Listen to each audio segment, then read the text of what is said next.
guys, it's Aussie Seafarer. Welcome to my channel. This is my first video. It's a question and answer, and all these questions have been sent in by my Instagram followers, so let's get straight into it. Just a little side note, this grey part of my hair is not me going grey. The other day I was painting and I accidentally stood up and stood into the wet paint, and now I have foils. So yeah. Okay guys, first question is, where are you from?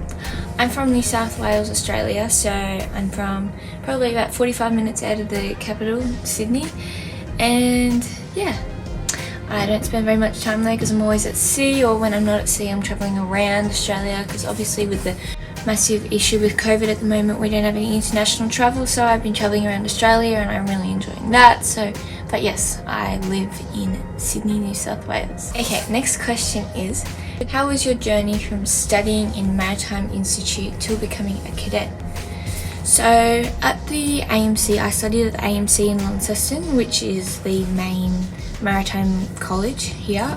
We have a few branches of that, but that is the main one. And you have to study pre-sea before going to sea, so before you start your cadetship. And it's a 6 months course of learning your basic prior to sea knowledge, like your knots, your basic chart work, your simple engineering skills and all this stuff. Just allows you to have a little bit of information just when you're going into such a foreign place. I found that because we didn't have that experience of being on board when studying at college, it was a lot harder to understand what was going on, but actually becoming a cadet and going to sea, you put that knowledge into practical use and actually understood it a lot more in depth because it was what you were doing on a day-to-day basis. So I found that the actual knowledge that you learn and use the most is learned throughout your cadetship, because it's when it's practical, so you're doing it on a day-to-day basis. So yeah. Okay, next question is, what do you do for fun when you're not working? When I'm not working, I catch up on my social media content. So like at the moment, I try and film some YouTube videos. I've done some podcasts recently with Loose Lip. 5 hours later. Loose Lips Sink Ships. Post on my Instagram and TikTok, and yeah, I'm just trying to catch up on all that stuff. And if I'm up to date on that, because I'm doing my Deck Watch Keepers online at the moment, so I try and catch up on some study, and when I finish that in a few months I'm going to do my Chief Mate study online as well. So just try and catch up on study, make sure I'm on top of everything, and if I'm on top of that, I'll go to the gym, and most importantly I'll go hang out with the crew. Like, I think it's really important to just have that certain times you just spend with the crew, because obviously on board you're isolated from your friends and family, so you just need to have a different, someone to speak to, because they were going through the same thing. So yeah, I hang out with the crew, and it's good to just go down, play some card games, or just even watch some TV and just sit there with each other, and it's it's a good outlet. Next question is, how was your experience on board? Well, I love it on here. It is amazing. I love the crew, they're so amazing. They've helped me. I think the best thing about being really close with most of them is that, you know, if you ever need something, they're always there to help you. You just need to ask. It's just amazing, and it's so good to have such a team you can depend on while at sea, because, you know, you can't do everything by yourself, and you've got to realise that you can't just always be thinking that you can, because, you know, everyone's got their different strengths and weaknesses. And yeah, I love the seafaring part of it. I love being up on the bridge and doing watches and doing the different navigation. Love when you're in port, you see different places, and it's just an all-round amazing experience. Obviously you have your ups and downs, you get your homesickness, and sometimes you just want to be with your family and friends, or, you know, different things that can, you do long swings, so it can get hard, but overall I love it. How long are you at sea for one time? I think this changes depending on which company you're sailing with, but at my company I'm doing 6 weeks on at the moment, 2 weeks off, but last swing I did do 12 weeks, and then I went to uni, so I was away for about 6 months. So every company is different. Some companies do even time, some companies do longer stints. you see, especially I've seen over social media, that there's people that do like 6-month swings, and yeah, so it depends on your company, but my company, I'm doing 6 weeks on, 2 weeks off at the moment. GP rating course, good or not?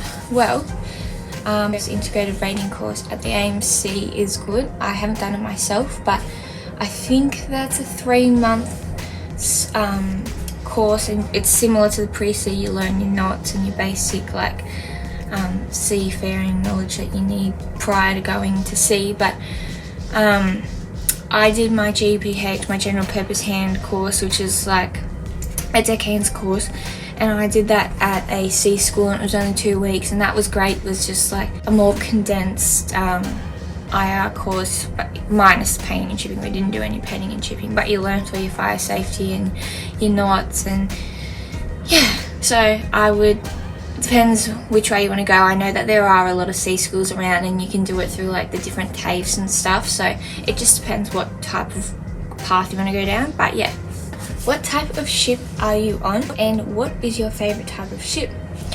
I'm on a youre, so it's a roll-on, roll-off vessel, and basically we have, as the word describes, roll-on, roll-off cargo. So we have like trailers, reefer, cargo, containers on Matthews, livestock, cars, trucks. We have all types of things come across. Yeah, I've been here for about 2 to 3 years now. My favourite type of ship would either be a gas carrier. Like in the future, I would definitely want to work on a gas carrier. I just love how like you have the specifications for that cargo. It has to be set at a 5 hours later. Set at a certain temperature, and like, yeah, I just have always loved gas carriers. My other favourite type of ship would definitely be a cruise ship. I just love how they just go to different ports all the time, and they see like all the world. Obviously, it's not going to like different container ports and stuff like that where you've got like just the cargo, but yeah, cruise ships just see like the most amazing places, and I just think that that would be just like so great to go see. Like I had this guy on Instagram message me once, and I had a look through his account. He works on cruise ships, and just the photos he had taken and posted was just magnificent. Like they just looked so great. But yeah, a cruise ship or a gas carrier. How old are you at the moment, and how do you cope with sea life? So I'm 20. At first I found it really difficult. I think as you go along you get more adjusted to the swings, like you get used to it. I know like everyone struggles with home sickness, like being away from your family and friends is a hard thing, especially when you don't have reception and you can't talk to them. But I don't know, I just love it so much that it like counteracts, like there's good and bad for every job. I just love it. You have your crew to hang out with when you're feeling down, and you know, you have those days where you want to sit in your cabin and be by yourself, and then you've got those days where you want to chill out with the crew. And yeah, so everyone's just got to find their balance. Did a gap year matter in the Merchant Navy interview? No, it didn't.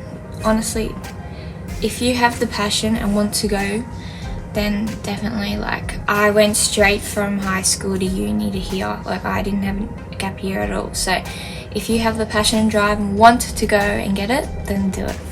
Okay, explain the Australian Maritime Deck Officer education. So first of all, we start with pre-sea. So that's a 6-month course, as I've explained, prior to going to sea. And then you do your cadetship with 18 months of sea time. And then once you've completed that, you sit your deck watch keepers at the AMC or Newcastle TAFE or Fremantle TAFE. This is a 1-year course, and that goes into your ship stability. You do some engineering, maritime law, what else do you do? Like your celestial nav and all that type of stuff. So you go through all that, and then you sit your orals and you're ticketed. Then you've got some more sea time, and you can go back and sit your chief mate's education at the same places, and that's also a year of learning. So I think you do the more intensified section of like those subjects. Once you've done that, you've got your sea time, you can sit your chief mates, orals, and then you can do your MC1. Okay guys, that's all from me today. I hope I've answered your questions. If you have any more questions, feel free to comment them or send them through on my Instagram or my TikTok at the Aussie Seafarer. I've also got a website, theaussieseafarer.com. Feel free to check out my blogs on there. Please like and subscribe, and I'll be seeing you soon.